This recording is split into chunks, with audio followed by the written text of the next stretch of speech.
49ers update from inside Grand Central Station. Nick Bosa and a potential new contract from the 49ers as soon as next season. Let's talk about this. One last video from New York City before I hop on the train at Grand Central right behind me. So we all know the Micah Parsons news sent shockwaves across the NFL yesterday, $47 million per year.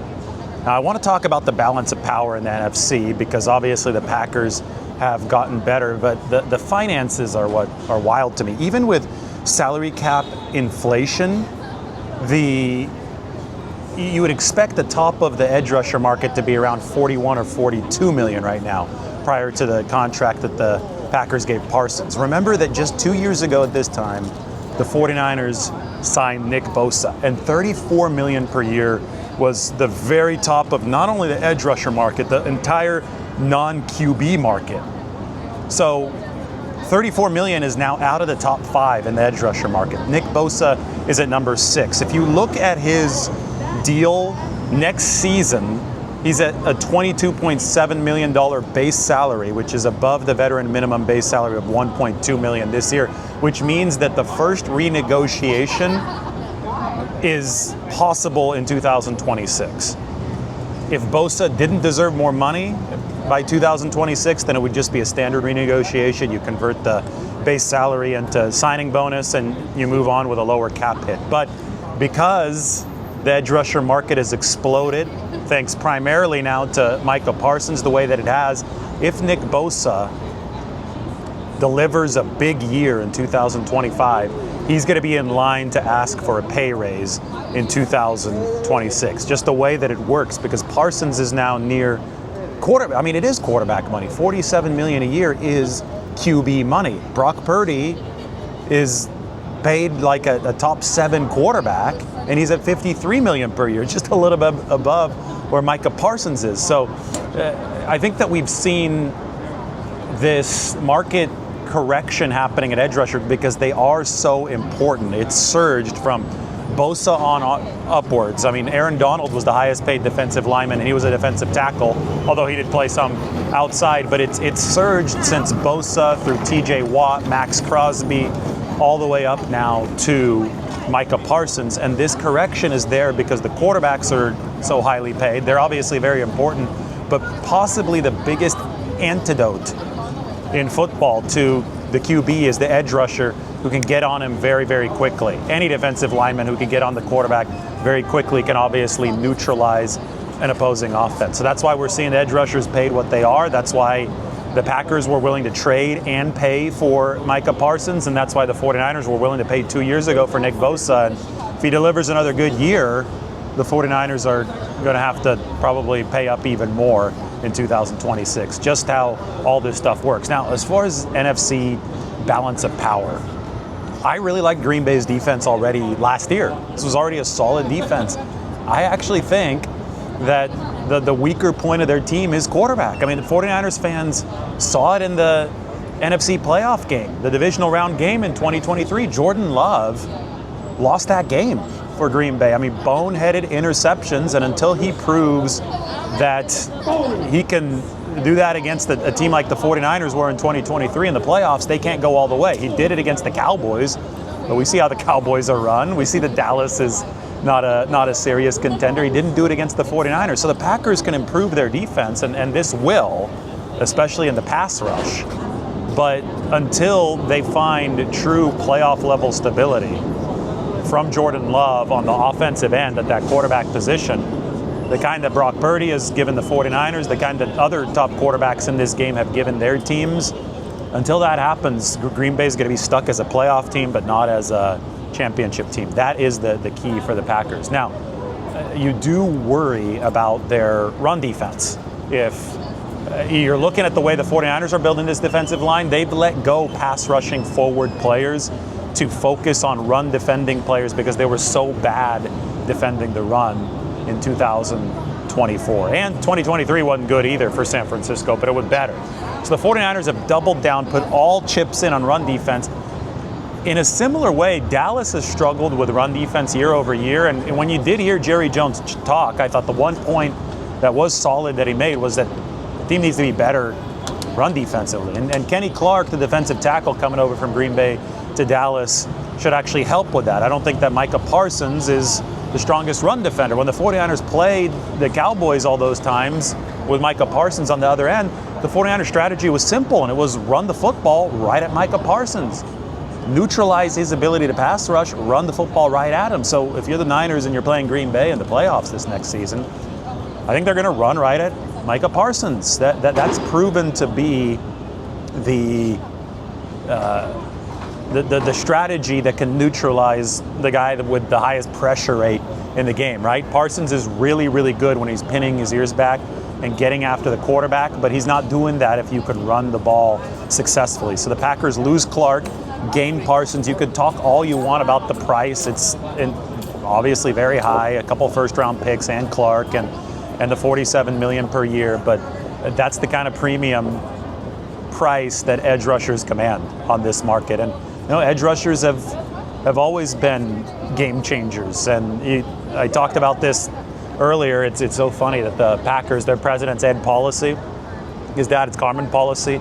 Carmen Policy was the 49ers GM when they dealt Charles Haley to the Cowboys back then before the 1992 season. That obviously tipped the power, like balance of power at the top of the NFC to Dallas from San Francisco. I don't think that the balance of power was with Dallas to begin with this time. Can this help Green Bay? Obviously, in the short term, if they leverage Micah Parsons right, that this can help them. But I don't think this is a trade of that magnitude. I don't think it's one of those that's going to shift who's number one and who's number two in the NFC. But from a financial perspective, things are much bigger than they were back in the early 90s. I mean, the Haley trade happened around the time that free agency began. And that's when Reggie White went from the Philadelphia Eagles to the Green Bay Packers. Reggie White signed for 4 years, $17 million with Green Bay, right? $4.25 million per year.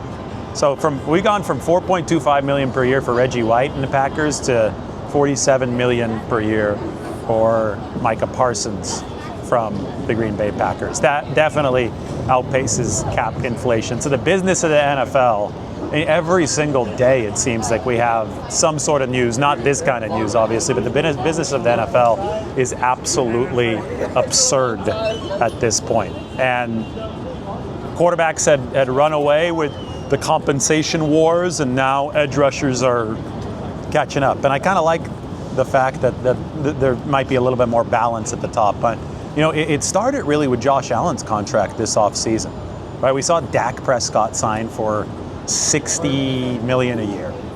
Then Josh Allen, when he obviously had the ability as the MVP to ask for more than that, he was okay with $55 million a year. And I get it, I'm dumbing it down with APY, but I think for the sake of discussion, it's actually effective this time. So Allen was okay with the 55 number. Brock Purdy was okay with the 53 number. You saw quarterbacks not trying to go crazy, even though they could have dug in to try to break the market at 60 plus. Meanwhile, while this QB number is receding a little bit, right, to levels of sanity, I think, in the mid-50s, the edge rusher number with Micah Parsons is exploding to near 50 million. So it's creating a little bit more balance in the NFL pay scale, which I think that people shouldn't mind. I think it's actually a decent thing to have in this league where the quarterbacks were truly running away with things. So that's where it stands right now. The 49ers, it's funny because they've got Bosa as their premier edge rusher, so they have their guy under contract for what looks like a bargain at this point. Bryce Huff, they're having the Eagles pay for over half of his contract. He's also an edge rusher, although he's a pass down kind of guy. That should help Nick Bosa. What will help Bosa the most for the 49ers is a better run defense. They just need to create more pass rushing situations. And that might not help the 49ers pocketbooks come 2026, because if he puts up 15 sacks this year, well, he's going to be in line for one of these $40+ million deals. And with the way that the current contract for Nick Bosa is set up, the first renegotiation can truly happen in 2026. So, a lot of concurrent business going on for the 49ers right now. You've got this Parsons thing, which may affect them downstream. They obviously have to deal with the Packers, maybe even the Cowboys. Who knows how the Cowboys are going to do this year. in 2025 if they intend to make the Super Bowl. I know that the gist of the 49ers financial focus right now is on the wide receiver position, but every dollar that you spend there is going to be a dollar that you don't have later on, because this is a salary cap league in the NFL. So the 49ers are proceeding very, very cautiously at wide receiver. They're able to get Marquez Valdez-Scantling on a practice squad deal to show you some financial efficiency. They have the framework in place for a Kendrick Bourne contract, which could be ratified by a physical that he takes on Monday. He's going to visit the team facility. They can have a chance to look at the foot that Kendrick Bourne had injured earlier this training camp. I'm guessing, because Kendrick was in line to make $6.5 million this year from the Patriots, and they cut him, and they couldn't trade him, so that's not his market value. I'm guessing that the 49ers will be able to find a deal with Kendrick Bourne for $3 million. I think that's their ceiling, maybe with some incentives on top of that, but I don't think that they can pay much more if they want to maintain a healthy financial structure, which should also now include the assumption that Nick Bosa can get a very major pay bump next offseason. And before you say that the 49ers don't want to pay Nick Bosa, if he performs at an A-list level, and he has been with the pressures, and those are going to turn into sacks if he's got help in the run defense and on the other side from Bryce Huff. If he delivers those sacks, he's going to need to be compensated at an A-list level. Take a look at the 49ers roster. Every single player shaded there in yellow is an A-lister. Those are guys they aren't afraid to pay market rate. That's the cost of doing business.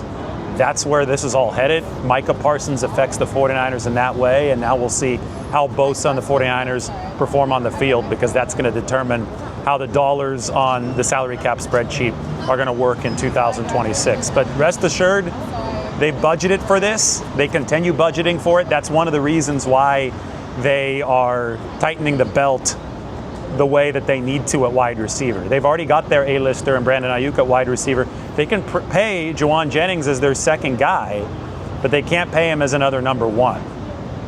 Just the math doesn't math for the 49ers. They do that and then look downstream to Bosa and company. They've got $40+ million in cap space, but that's meant to carry over so they can take care of these escalating costs moving into the future. All right, so long from New York City. We will talk to you soon.